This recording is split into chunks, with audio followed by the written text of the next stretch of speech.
Hello friends. देखिए यहाँ पे हम लोग क्या बात करने वाले थे भाई। अभी तक हमने, अगर मैं बात करूँ तो एक चैप्टर जिसको हम लोग अभी डिस्कस कर रहे हैं वो है लिविंग वर्ल्ड। ठीक है, इस चैप्टर को हम लोग डिस्कस कर रहे हैं। अच्छा, इस चैप्टर में हम लोगों ने क्या क्या चीज़ पढ़ ली अगर मैं बात करूं तो हम लोग अभी कैरेक्टर्स की ही बात कर रहे थे और उसमें हमने थोड़ा डिटेल में गए हैं और डिटेल में जाने के बाद हमने ग्रोथ को, ठीक है, उसके अलावा जो है मेटाबॉलिज्म को, उसके अलावा सेलुलर ऑर्गेनाइजेशन को और एक चीज़ जिसको बोल देते हैं कॉन्शियसनेस, ये सारे के सारे फीचर हम लोगों ने यहाँ पे इसके कैरेक्टर्स को स्टडी कर लिया है। ठीक है, अभी एक जो लास्ट है इसके अंदर वो है रिप्रोडक्शन।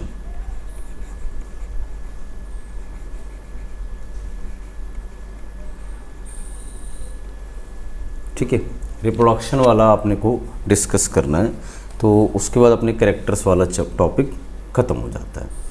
तो अब रिप्रोडक्शन की अगर बात करेंगे आप तो रिप्रोडक्शन वाले में हमें क्या पढ़ना है बेसिकली। तो रिप्रोडक्शन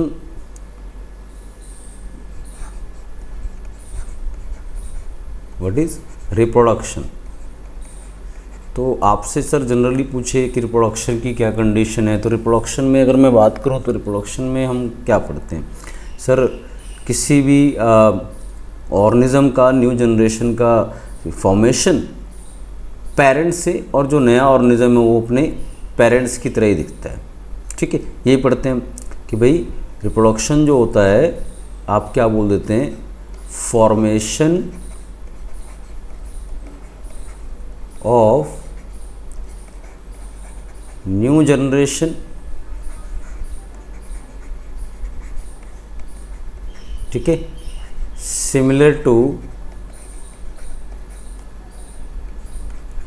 इट्स पेरेंट्स।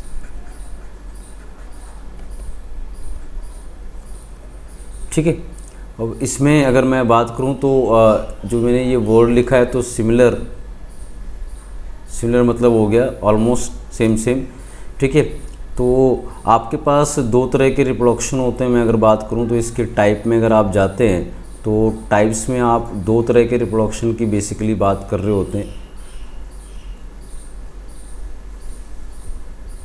ठीक है, दो तरह के रिप्रोडक्शन की हम लोग बेसिकली बात कर रहे होते हैं। एक रिप्रोडक्शन टाइप आपका वही एसेक्सुअल,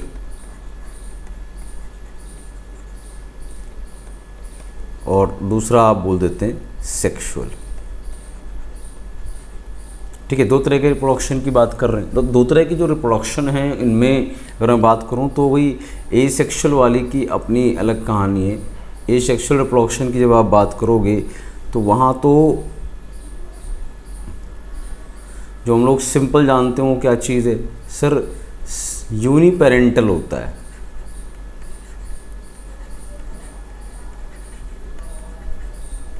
मतलब single parent in A generation ले आता है सर। इस वाले केस में सेक्सुअल वाले में सर यहाँ ना बाई पेरेंटल होता है। ठीक है, और इसमें भी कंडीशन है कि दोनों पेरेंट जो होते हैं ऑफ अपोजिट सेक्स, ठीक है, एक मेल और एक फीमेल होना चाहिए। ठीक, और डिफरेंस में जाओगे तो क्या मिलेगा आपको सर, जब आप एसेक्सुअल रिप्रोडक्शन की बात करते हो तो यहाँ हम जनरली एक चीज़ पढ़ते हैं कि सर यहाँ पे जो है क्लोन फॉर्मेशन होती है।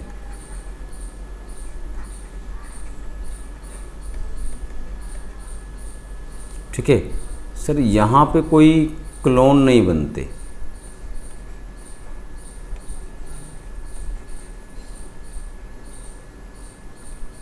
ठीक है, अब मुझे पहले एक चीज़ समझ में आनी चाहिए कि सर क्लोन मतलब क्या बोल रहे हो।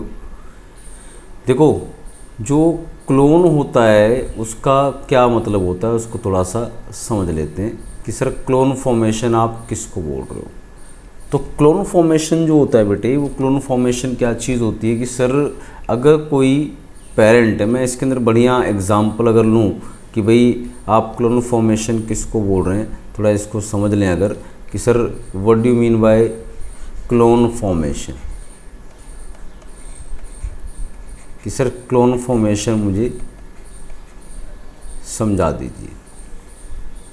तो क्लोन फॉर्मेशन किसको बोलते हैं आप? सर क्लोन फॉर्मेशन हम लोग जनरली किस चीज़ को बोल देते हैं कि सर क्लोन फॉर्मेशन का मतलब होता है कि अगर मैं इसको अगर डिफ़ाइन करूं तो डेफिनेशन तो इसकी बड़ी सिंपल सी है कि आप अगर इसको डिफ़ाइन में जाएंगे तो आपके पास क्या मिलेगा सर, ये होता है new generation exactly copy of parent, कि सर पेरेंट की एग्जैक्ट कॉपी है न्यू जनरेशन। ठीक है, अपने बायोलॉजिकल उसमें जाओगे तो इसको क्या लिखा रहता है, कॉपी मतलब जेनेटिकली एंड phenotypically सेम। ठीक है, अब मुझे पहले ये चीज़ समझ में आनी चाहिए कि सर आपने जो ये वर्ड यूज़ किया जेनेटिकली और फिनोटिपली सेम, मतलब क्या हुआ कि सर ऑर्गेनिज्म जो है अगर आप जेनेटिकली और फिनोटिपली सेम बोल रहे हो तो क्या मतलब है इसका। यहाँ पे है कि जो नया ऑर्गेनिज्म है उसका जो डीएनए है, जीन्स है, जीनोटाइप जिसको बोलते हैं, एग्जैक्टली सेम है अपने पेरेंट की तरह।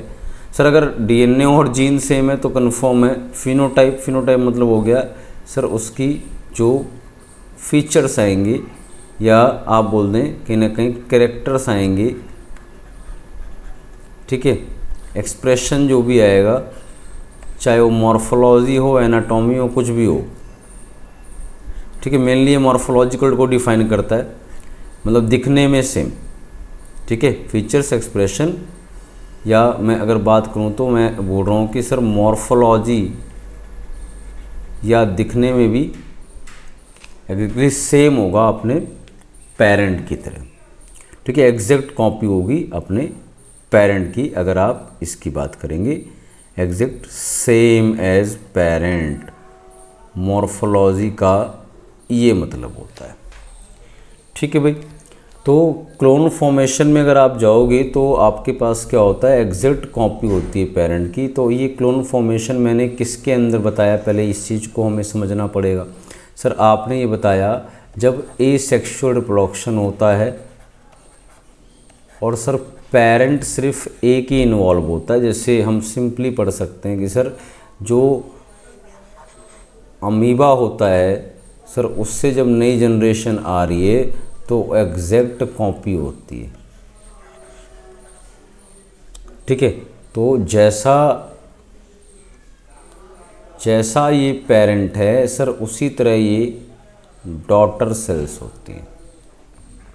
ठीक बात है। ठीक है, तो इसको बोलते हैं क्लोन फॉर्मेशन। अभी देखिए इसके अंदर हम लोग थोड़ी सी बात कर लेते हैं फिर अपने रिप्रोडक्शन को थोड़ा सा। और इसमें तो रिप्रोडक्शन में मैंने ये कहा कि भाई आपका एक एसेक्सुअल रिप्रोडक्शन हुआ,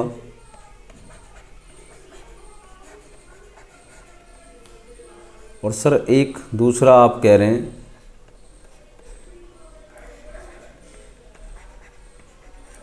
सेक्सुअल रिप्रोडक्शन हुआ।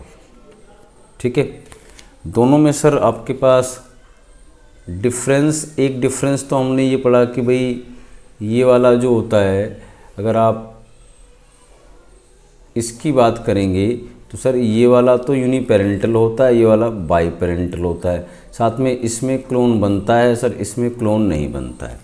मतलब क्लोन नहीं बनता है का क्या मतलब है सर, इसका मतलब है यहाँ पर आपने कहा कि इस वाले केस में सर क्लोन बनता है, इस वाले केस में आपने कहा कि क्लोन नहीं बनता है। इससे मैं क्या समझूं सर? इससे आप ये समझिए कि जब क्लोन बनता है तो आप इसका मतलब ये कह रहे हैं कि सर इसके अंदर किसी भी तरह का वेरिएशन और आगे चल के इवोल्यूशन नहीं होगा। जबकि इसमें क्लोन नहीं बन रहा है, इसका क्या मतलब है सर? मतलब इसमें ये वेरिएशन भी होती है और इवोल्यूशन भी होगा आगे, ठीक है। जैसे एसेक्सुअल रिप्रोडक्शन में आप एग्जाम्पल जैसे अमीबा वगैरह आते हैं, तो सर अमीबा आज भी ऐसा दिखता था और 2000 साल पहले भी ऐसे दिखता था। और सेक्सुअल में जैसे ह्यूमन बीइंग आते हैं तो सर चेंजेस तो आते रहते हैं, ठीक है। और भी एग्जाम्पल है। तो वेरिएशन इवोल्यूशन मतलब क्लोन बनने का मतलब है चेंजेस नहीं आ रहे, कोई भी किसी भी तरह का वेरिएशन और इवोल्यूशन अगर मैं बात करूं तो मुझे देखने को नहीं मिल रहा है। तो इसीलिए किसी भी तरह का इसमें वेरिएशन नहीं होगा, ना किसी तरह का इवोल्यूशन होगा, ठीक है। जबकि सेक्सुअल वालों के केस में क्या हो रहा है सर? वेरिएशन भी हो रहा है और ये इवोल्यूशन भी हो रहा है, ठीक है भाई, बात समझ में आती। अब सर वेरिएशन और इवोल्यूशन थोड़ा रफली हमें समझा दीजिए कि सर वेरिएशन किसे कहते हो आप और इवोल्यूशन किसे कहते हो आप, ठीक है। तो वेरिएशन क्या होता है कि सर अगर एक से दूसरी जनरेशन में जो चेंज आता है तो क्या बोलते हैं? Change from generation to generation, है ना। ऐसे बोल रहा हूँ मैं कि एक जनरेशन है पेरेंट की, फिर उससे जनरेशन 1 आई, जनरेशन 2 आई, तो हर जनरेशन में जो चेंजेस चल रहे हैं उसको आप क्या बोल रहे हैं सर? वो वेरिएशन कहलाएगा। Then what is we call, अगर हम बात करें तो हम सर इवोल्यूशन किसे बोलते हैं? ये क्या चीज़ है?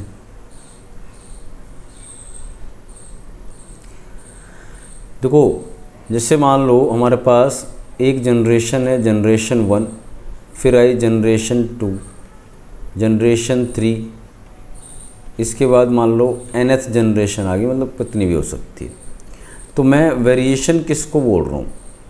वेरिएशन बोल रहा हूँ कि भाई जो इसमें आप इस जनरेशन में जो आप देख रहे हैं, ये जो चेंज आ रहा है कि एक से दूसरी जनरेशन में जो भी चेंज आएगा, ठीक है।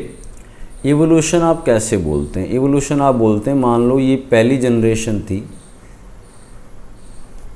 और ये वाली मैंने मान लो 500th जनरेशन थी, nth बोल रहा हूँ मैं। तो मैं एक एग्ज़ाम्पल के तौर पे लूँ, मान लो ये वाली जनरेशन मंकी थी या मंकी लाइक ह्यूमन, और ये जनरेशन अभी ह्यूमन बन गई। तो सर मंकी की और मंकी लाइक ह्यूमन की और ह्यूमन जो प्रेजेंट है उनकी स्पीसीज़ अलग है। तो आप क्या बोलते हैं? आपका इवोल्यूशन क्या बोला जाता है? इवोल्यूशन बोला जाता है कि सर अगर ये जनरेशन टू जनरेशन चेंज हो रहा है, चलता जा रहा है और अल्टीमेटली एक नई स्पीसीज़ बन गई।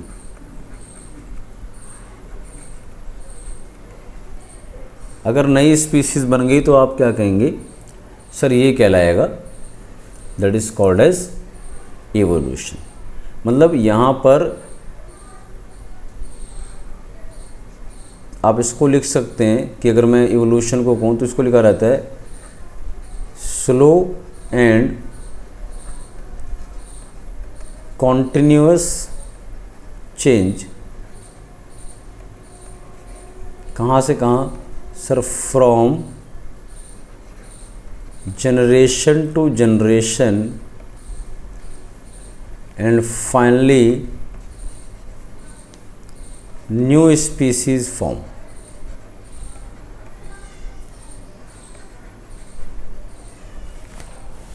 तो उसको आप क्या बोलेंगे, उसको आप बोल देंगे भाई साहब आप है इवोल्यूशन।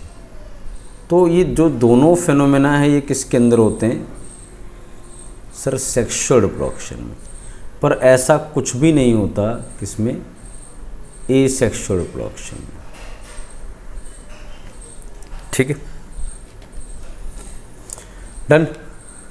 देखो उसके बाद फिर इसके अंदर आता है कि भाई ठीक है, ये तो भी बात समझ में आ गई। अब आता है इसके अंदर कि भाई आपके पास सर रिप्रोडक्शन में जो आपने दो टाइप बताए, एक बताया आपने एसेक्सुअल और एक टाइप बताया आपने सेक्सुअल।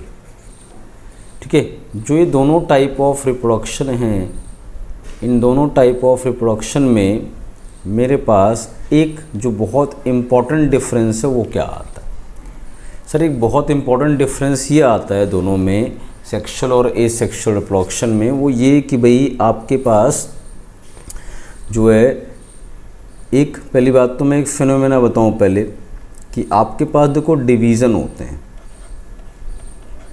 डिवीज़न में क्या बोल रहा हूँ सर, वो जो सेल डिवीज़न, ठीक है, क्या बोला जा रहा है कि सर सेल डिवीज़न। तो सेल डिवीज़न जनरली आप क्या पढ़ते हैं कि सर सेल डिवीज़न जो होता है, एक कोई सेल होगी,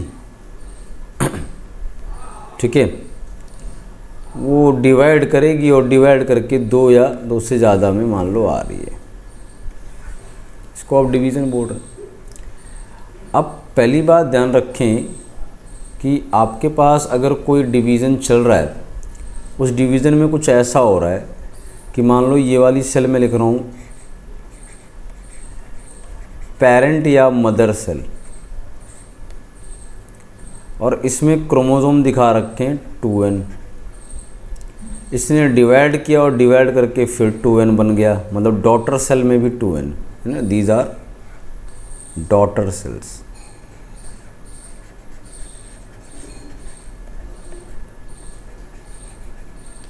ठीक है, डॉटर सेल्स आ गए। तो सर इसमें आपको दिख रहा है कि भी डॉटर सेल जो हैं उन्होंने डिवाइड करके क्या बना दी, दो सेल्स डिवाइड किए पेरेंट ने। अब देखो ध्यान क्या रखनी है इसमें बात कि सर अगर कोई भी पेरेंट सेल, देखो आप समझते हैं इतना तो मुझे लगता है कि भाई आप अगर डिप्लॉयड बोल रहे हैं तो क्या चीज़ है, हैप्लॉयड बोल रहे हैं क्या चीज़ है, ट्रिप्लॉयड बोल रहे हैं क्या चीज़ है, क्या चीज़ होती है भाई।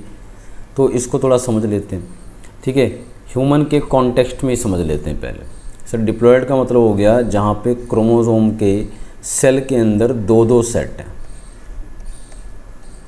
पेयर में जैसे ह्यूमन के केस में क्या होता है 23 पेयर, या फिर हमारे सेल्स में जो क्रोमोसोम कैसे होते हैं सर 46 पर पेयर में होते हैं ना, ऐसे X X X X X Y last वाला पेयर होता है मेल में।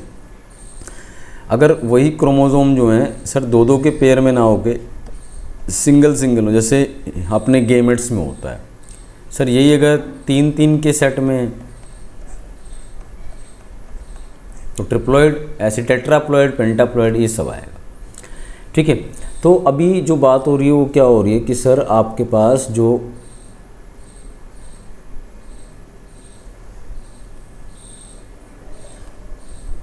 कंडीशन है उसमें हम लोग क्या बात कर रहे हैं सर, हम लोग बात कर रहे हैं कि भाई इसके अंदर जो है आपका इसलिए डिवीज़न होता। तो अगर कभी डिवीज़न हो, सेल डिवीज़न, जहाँ पे पेरेंट सेल जो भी क्रोमोसोम नंबर हैं वही डॉटर सेल में आ जाएं, आप समझिए अगर पेरेंट हैप्लॉयड होगा तो भी इनमें हैप्लॉयड आ जाए, पेरेंट ट्रिप्लॉयड है तो भी इनमें ट्रिप्लॉयड आ जाए, मतलब जो भी पेरेंट का क्रोमोसोम नंबर है, ज़्यादातर हम डिप्लॉयड मानते हैं, तो वो अगर सेम आ रहा है डॉटर सेल में तो इस तरह के डिवीज़न को हम एक नाम बोलते हैं माइटोसिस।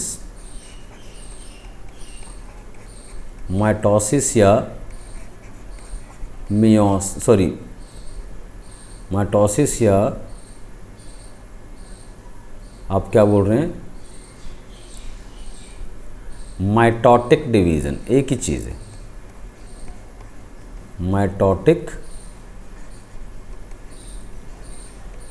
डिवीज़न। ठीक है, बट सर अगर यही सेल जो आप बता रहे हैं, मान लो यही वाला सेल डिवाइड करे, ठीक है, और डिवाइड करके मोस्टली सेल 4 आते हैं, मैं 4 नहीं लिख रहा हूँ, डिवाइड करके जो नए डॉटर सेल आ रहे हैं, ठीक है, इनमें आपको दिखे कि सर क्रोमोसोम नंबर जो आपने कहा यहाँ सेम उतर गए, बट सर यहाँ क्रोमोसोम मान लो आधे हो जाएं, हाफ, जो भी पेरेंट सेल में क्रोमोसोम है उसके आधे हो जाएं। जैसे अगर पेरेंट सेल में क्रोमोसोम 4n है तो डॉटर सेल में मान लो 2n आ गया, हाफ हो जाए बस, तो उस वाले डिवीज़न को हम लोग नाम बुलाते हैं सर मियोसिस, या फिर क्या बोलते हैं, मियोटिक डिवीज़न।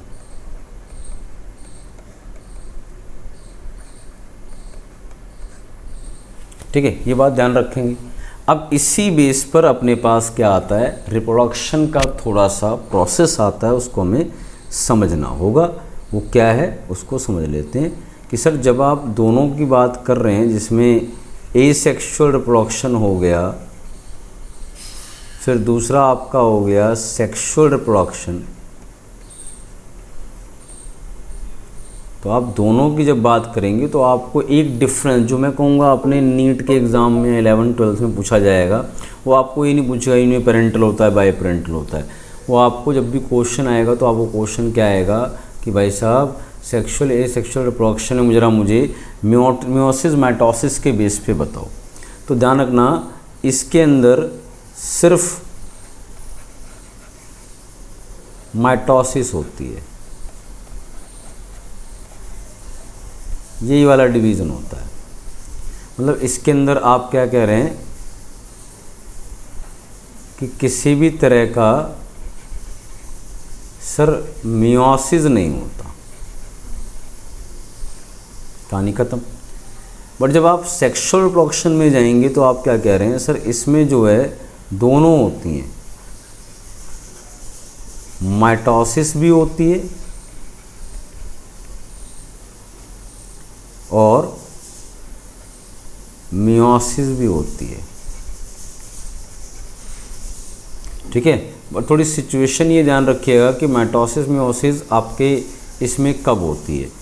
सर जब गेमेट बनते हैं ना, सिर्फ उस दौरान मियोसिस होती है।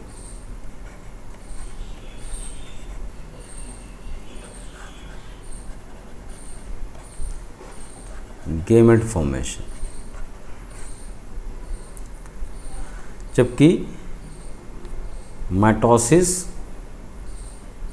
ऑलवेज या इन ऑल कंडीशंस, मतलब गेमेट फॉर्मेशन में भी माइटोसिस का रोल आता है शुरू में, पर मेनली जो मियोसिस है मतलब बाकी आपका जाइगोट से एम्ब्रियो बन रहा है, कुछ बन रहा है, सब में क्या आएगा, माइटोसिस आएगा। सिर्फ आपका गेमेट जहाँ बनेंगे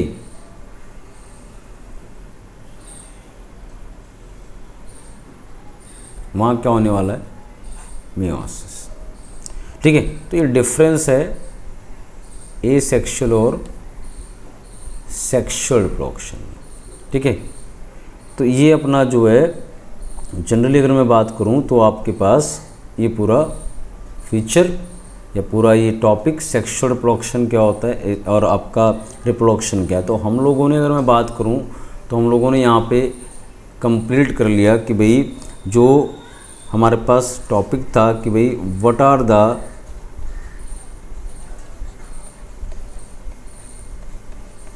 कैरेक्टरिस्टिक्स ऑफ लिविंग, कि सर लिविंग के मुझे कैरेक्टर बताओ।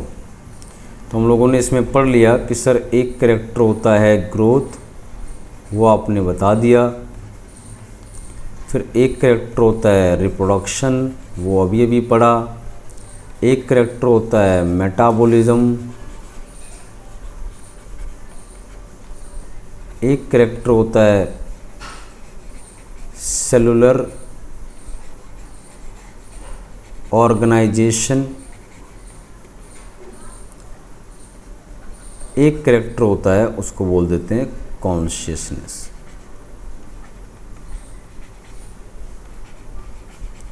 तो ये पांचों कैरेक्टर हम लोगों ने अच्छे से डिस्कस कर ली, ठीक है। Growth, reproduction, metabolism, cellular organisation और मैंने बताया भी था कि ये तीनों, ठीक है। चलो इसकी बात करेंगे अगले वाली वीडियो में करेंगे। अभी बस यही बात कर लेते हैं कि सर आपने ये 5 कैरेक्टर बताए, तो ये पांचों कैरेक्टर देख लेते हैं क्या है।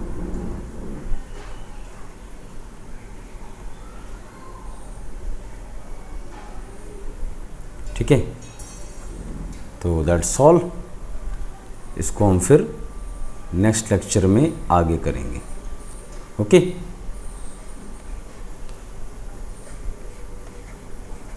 Thank you. और वीडियो अगर अच्छी लग रही है, अगर आपको लेक्चर्स अच्छे लग रहे हैं, थोड़ा सा प्रमोट करिए। Thank you.